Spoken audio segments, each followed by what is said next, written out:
Boy, was I wrong. For the longest time, and by longest I mean the time I spent gearing up for the release of Horizon Forbidden West, which was just a week ago, I thought, Horizon 1. Decent game. Much like an Assassin's Creed Black Flag. So-so story and characters, but fun open world and gameplay. The most generous 8 out of 10 one can give, or 7 for those whose enjoyment of a game is solely based off liking the source material, ergo Ghost of Tsushima, or Assassin's Creed Black Flag. But I don't know what the hell I was thinking, because calling this game a B+ player is a disservice to just how fun and well-crafted it is. It blew me away. So let's go ahead and get some head. Dissect just how it went about blowing me. Got you. That's why it was blue. Jesus Christ. Jesus Christ. Look at the freaking supernatural bird cloud over there. Look at the Stormbird in the distance, man! Dude! Oh my god. Calling this the graphics category is so redundant, right? Because why look at this in a tailored suit with a clipboard pencil and smart people glasses when you could be wearing some crazy over-the-top Nora Tribe garments, a giant hat, and a focus? I thought it was only fitting to kick things off praising the thing that requires the least amount of focus, and that's just how beautiful this game is. The beauty. And the beast, as the animals that inhabit this majestic landscape play a large part in that beauty. Each robotic life form looking cooler and cooler as you progress through the story. So many little details in their armor, weapons, things like canisters attached to their backs, all of which the game kind of forces you to appreciate. A good variety of different creatures that give environments more life than what they already have. From seeing a herd of striders, to a line of shell walkers, especially cool when you see them throwing that big box on their backs, to scrappers, scavenging, to a giant thunderdaw in a desert field, a stormbird soaring in the sky over a beautiful lake. So many sights to behold. And of course, when you're not looking at the machines, you could, look at literally everything else around you and be in awe of all the cool views you can catch. And again, such a wide variety. Cascading snow mountains, wide open desert fields with desert mountains, beautiful civilizations like Meridian, swampy areas, getting hit in the face with a gigantic ray of light. Look at this moon with the clouds and shit. Ruins showing signs of the old ones being us. And the cool thing is, just because you've explored an area once doesn't mean that when you pass through it again you'll have the exact same experience. For instance, at night, certain areas just transform, of course the machines with them. Seeing the blue or red lights of the machines shine in the dark night, seeing the fire from Alo's arrows turn red, and also campfires. Fires, like turning red. So much eye pleasure, even in terms of costume designs based on the area you're in. So diverse and interesting to look at all the different tribes and their styles, different colors, different types of materials used to craft their outfits, even though Aloy's renditions can be sometimes hideous. Even more diversity in the types of environments you visit, like when you visit a cauldron. Like, come on folks, just take a moment to appreciate just how much work went into these things. How many different pieces of machinery all moving at once. Those giant generator core things. Stuff to make your jaw drop to the floor. And then once you go to pick it up from the floor, you realize even the fucking floors in these cauldrons are heavily detailed and cool. To prevent me from dragging this category on another hour, and I don't even know if this constitutes putting it in the beauty category, but I'd like to end off on once again admiring things coming to life. Like that one time I was in Meridian at night, and despite being there a bunch of times, at night and at day, I never encountered this group of worshippers singing. I don't know if they're priests or worshippers, I don't know. Singing. I was so glad I caught this.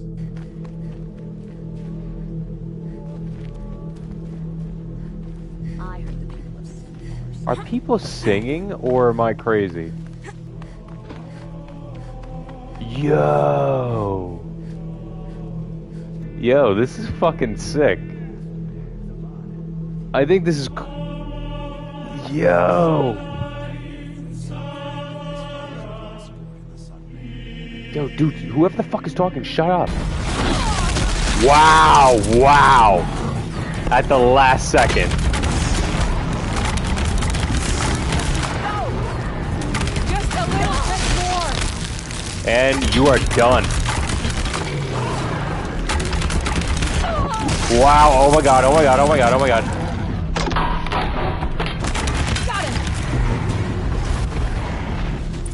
Jesus Christ. The combat in this game is extremely fun, for those like myself who don't like just mashing a single button until something is dead. I want to think and strategize. Assuming you don't make the foolish mistake of playing this game on anything but very hard or above, you'll have to strategize. And this game needs to be played at the hardest difficulty you can handle. It makes the machines actually scary, which adds tension. It makes that inevitable moment when a machine comes charging towards you again and again much more enjoyable when you successfully dodge it. It also just makes the story better and more immersive, like when the thing that's supposed to be a big threat in the game is actually a big threat. It makes scoping out your prey to find all the weaknesses of it before you ever engage that much more appealing. Did I say weaknesses, or one of the greatest strengths in this game? With each animal requiring different approaches to get the kill, and also not tied down by a single approach, like this animal only takes damage from fire arrows, and that's it, which makes each encounter more personal than the next, and it fails to become redundant as the story and side content bumps up in difficulty. So maybe you know an animal's biggest weakness, but once the game starts throwing multiple different animals at you at once, it becomes increasingly hard to just go for that weak spot, when you simply just don't have the time, constantly juggling your weapons, looking for the right moment to strike. It offers so many last-second decisions that are a ton of fun. The only thing that gets in the way of that immersion is that despite the vast majority of weapons at your disposal, all with different purposes, you only get 4 weapon slots in the wheel during combat. So if you're in a situation with a diverse group of machines that require specific weapons to put down, you have to head to the menu to switch out weapons constantly. Something I hope changes in Horizon 2, because it is a big pain in the ass. But still, the machines are 100% responsible for why it never gets boring, as this would be your normal everyday PS3 era open world game if all the enemies were humans. The humans you approach as if it were your normal everyday PS3 open world game, played on not normal, but hard. Just crouch, stealth walk everywhere, and shoot every enemy in the head. If you never get tired of that style of gameplay, great, this is your wheelhouse. But that's not to say that it's still not fun to set humans on fire, freeze them, tase them bro, corrupt them to attack other humans. And also the AI in this game is strikingly perceptive on harder difficulties.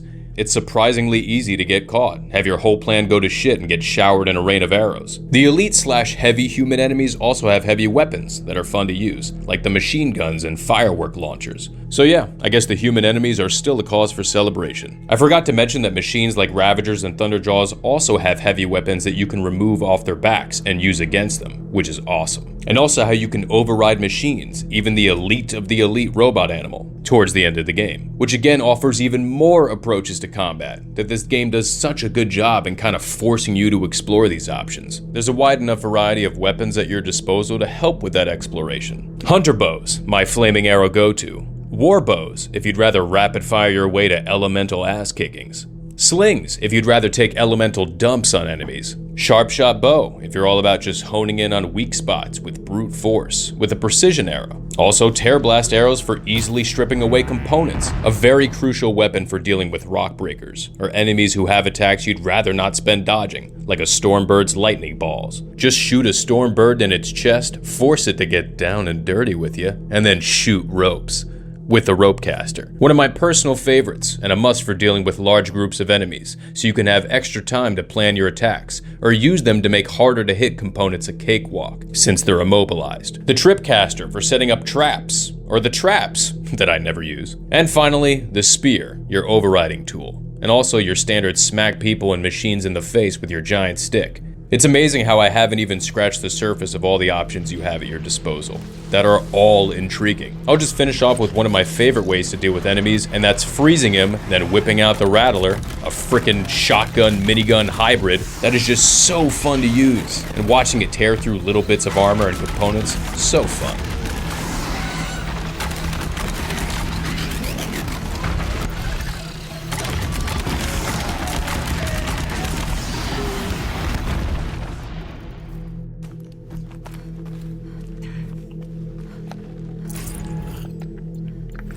The Pucker Shitstorm Tour, Day 9. I was setting up my tent right here when Wyatt's call came through. I came as fast as I could, but you'd already slipped into a coma. We never got a chance to say goodbye. I wasn't sure if I should just throw this in with the side content category, but I'm already writing this, so there's no room left to be sure or not. The exploration is fun because this game is gorgeous and has a lot of, hey, that looks pretty, I want to go there moments. And you can go there, shouts out to the map, which does a fantastic job on making areas look appealing before you go there. There's a host of different things to collect, whether in the open world, just on the ground, or supply crates, or as rewards for your kills. Scavenging the parts of a downed machine. Things to sell or use to purchase an armor or weapon upgrade, and creates more incentive to revisit machine sites and take them down for specific parts. There's a couple neat merchants in Meridian that offer special reward boxes for collecting the special collectibles in the game. Banuk figures, metal flowers, mugs, some of which require you to get past a horde of machines to grab, or with vantage points in Banuk figures, allow you to get some good hold the left analog stick down platforming, which offers some spectacular views, and also encounters with machines you did not see coming.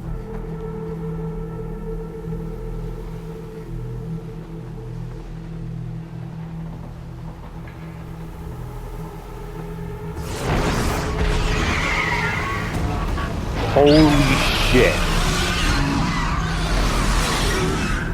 That moment right there is why the exploration is so good, despite the fact that I went there early and it was supposed to be part of a story mission, but it would have still been unexpected. You never know when something is going to surprise you, something new in a previously visited area, something unexpected when you were just there to obtain a collectible, and random encounters between tribesfolk and machines. It's all immersive and engaging, and hats off, round of a freaking applause for how alive this world is. Like I mentioned before in the beauty category, there's a great variety of locations that give you that incentive to explore. Deserts, swamps, snow-capped mountains, valleys that are gorgeous, look at this picture, ruins, cauldrons, and how could I forget the tall necks? The robot giraffes. Such a great use of the good old clear a portion of the map via tall thing technique. Instead of just a tall building, you get to climb this majestic creature, which is usually fairly easy, but hey, it's beautiful.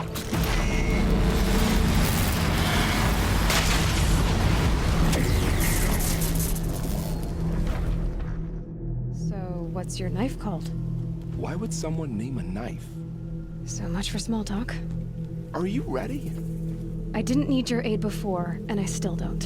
An open world game's potential lies heavily in its side content, at least for me. Because what's a beautiful open world with a so-so story without some good side content? What's a beautiful girlfriend with a so-so personality without a side chick to cheat on her with? Some of the side content I've already touched on in the previous category, but side missions are more important, as they usually come with greater rewards. But do those great rewards come with missions that feel more like chores than fun? First off, I'd like to again praise the machines, my beloved robot beasts. As without them, these side missions, like most in this style of game, would become extremely repetitive. And the only reasons you'd think that the side missions in this game are repetitive and redundant is you're playing on easy mode and suck at life. But I gotta tip my hat to Horizon Zero Dawn, as there is a plethora of side missions that offer great rewards and actually have interesting stories and characters to go along with them. Some more basic than most, but let's not do a disservice to the insane amount of voice acting in this game. Side mission dialogue between you and characters, like the main story, offers you that little dialogue wheel. So if you just want to get on with the mission, you can. Or, if this particular side mission intrigues you, you can further explore the story behind it and its characters. It's a neat little tool despite my attempts to hate it, because I like when scenes flow together rather than having to click a dialogue option between every fucking 2 to 4 sentences. But I have to applaud the extent of customizable story experience you have. Most of the missions boil down to the usual: talk to one person, go to the next waypoint on the map, kill some things there, talk to another person, do the press triangle detective work, kill some more shit, talk to the person again, rinse repeat. You know the drill. Your enjoyment of these missions can sometimes rest solely on your interest in the story around them, which thankfully I can say more often than not, I did enjoy them. There's also bandit camps. I don't even need to explain this. It's the same as every game. Stealth kill a bunch of thugs in a stronghold, liberate the area. But the best of the side content, in my opinion, is hunting lodge missions. So much damn fun. So many cool challenges. Wish there was more. Great rewards to reap from these challenges. A colorful new lodge keeper personality with each. And before this video becomes 45 minutes long and I lose my nerve, just check out this awesome clip from when I completed the final lodge trial.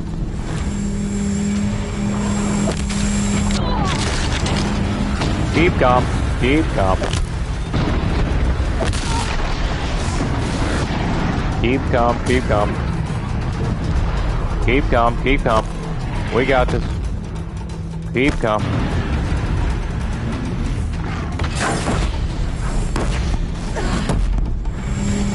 Oh God. Wow, with 1 second. Wow, baby, let's fucking go.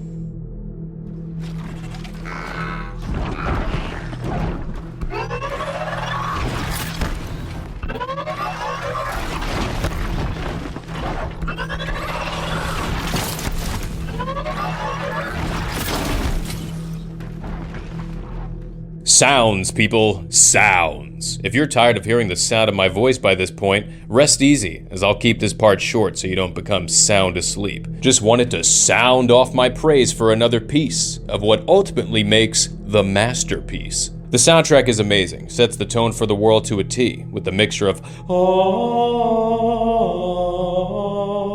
for the spiritual / religious aspects of this world, with the praising of machine god stuff, along with the dubsteppy machine-like tracks, and for tribes, the tribal tracks. I don't know how else to describe them, like tribal-like tracks. I can't dive too deep into these tracks or pull up a bunch of my favorite tracks, because I don't know what will get tracked by the machine gods of copyright infringement. The sounds of machines in this game are so satisfying. One of my favorites being that sound a watcher makes when it's gearing to attack you.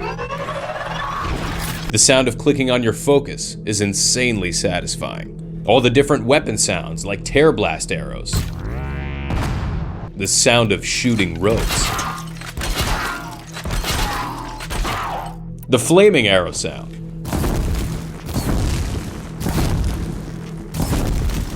Just some of my favorites. Every damn weapon that machine animals have all come with really cool sound effects.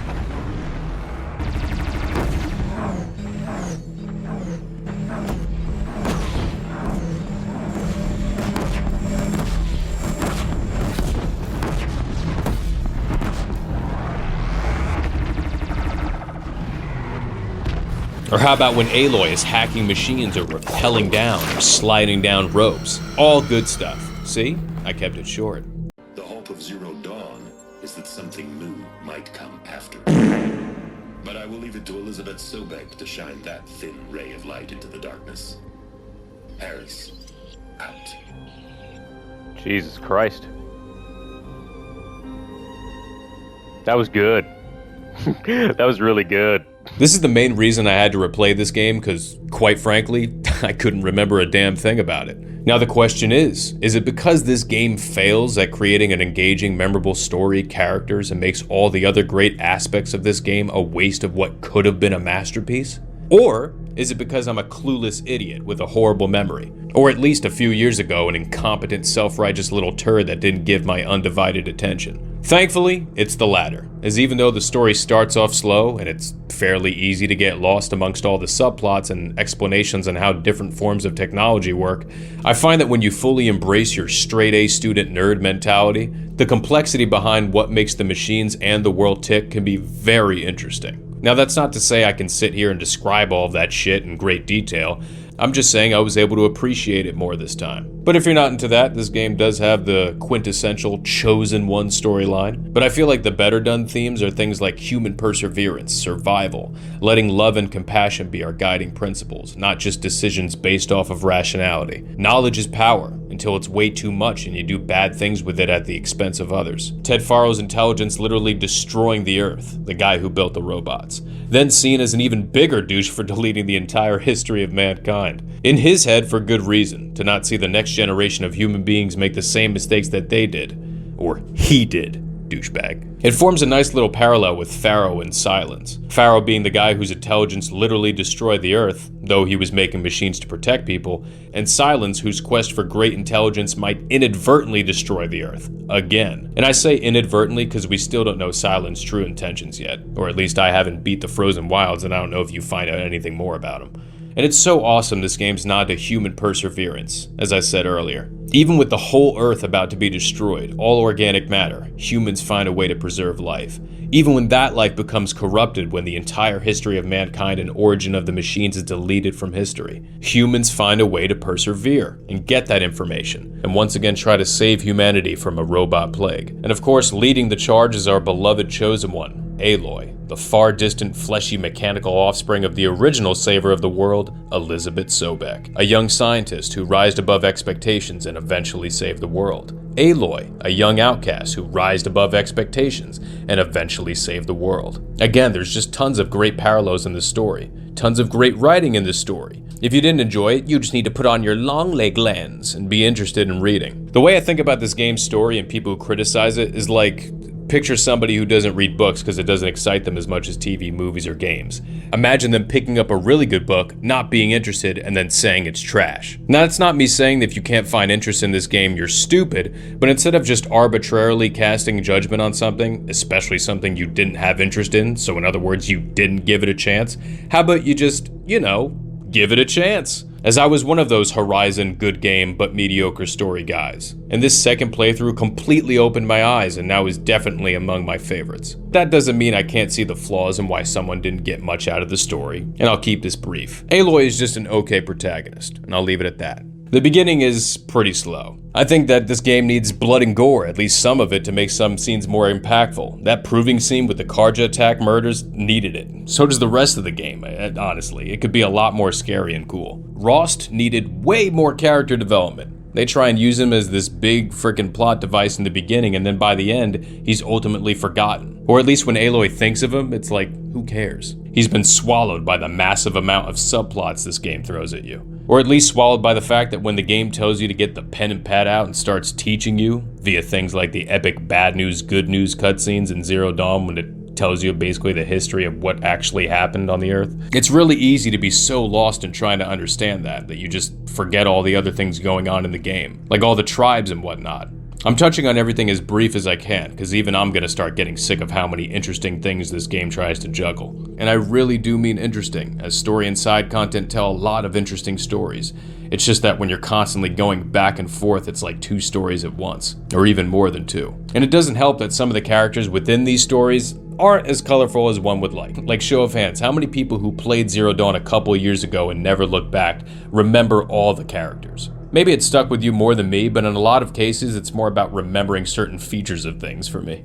Like, I remembered Lance Reddick, because it's Lance Reddick. Didn't remember his name, but I do remember the disgusting blue tubes in his head and arms. I didn't remember Aaron's name, but I did remember his disgusting mohawk and mutton chops. I don't know where I'm going with this, but for some reason or another, despite the solid voice acting and interesting story, most of the times, characters and the story surrounding them drags a little. I found it hard to remember people. Like, even within this playthrough, I completely forgot who Varl and Sana were. Or Sona, I don't even remember. At least their names, but maybe that's because in between their missions, which I was vaguely interested in, I did boatloads of side content, which I was really interested in. Anyways, as far as characters go, Silence is good, Neil the Bandit Hunter is good, Petra is hot. This chick with a good side mission is hot. The long leg lens and snap maul lens guys are fucking gold. They better be in Horizon 2 because they were fucking hilarious for the little time they were on screen. Helis, alright. Erend, alright.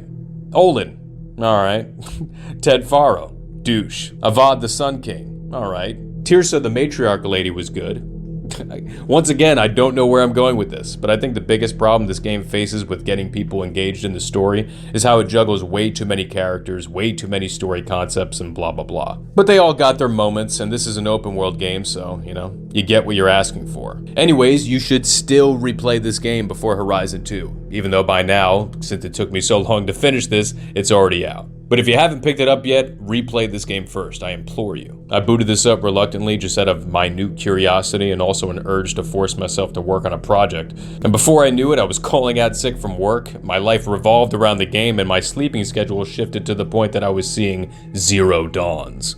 I loved it so much that despite Forbidden West coming out like a day ago as of this writing, I'm tempted to just beat this game again on New Game Plus Ultra Hard mode. Like, I don't want to be finished with this game. But I do want to be finished with this review. If you like this video, consider scrolling through my video archives. Maybe find something you like, despite how all over the place it is. That's just the Horizon 1 fanboy me trying to juggle a million video types at once. Oh shit, I'm done and I just realized that I never mentioned Hades. And also the final boss fight sucked. If you think this video just earned a first-class ticket to hell, leave a like, comment, and perhaps subscribe, and I just might make some more.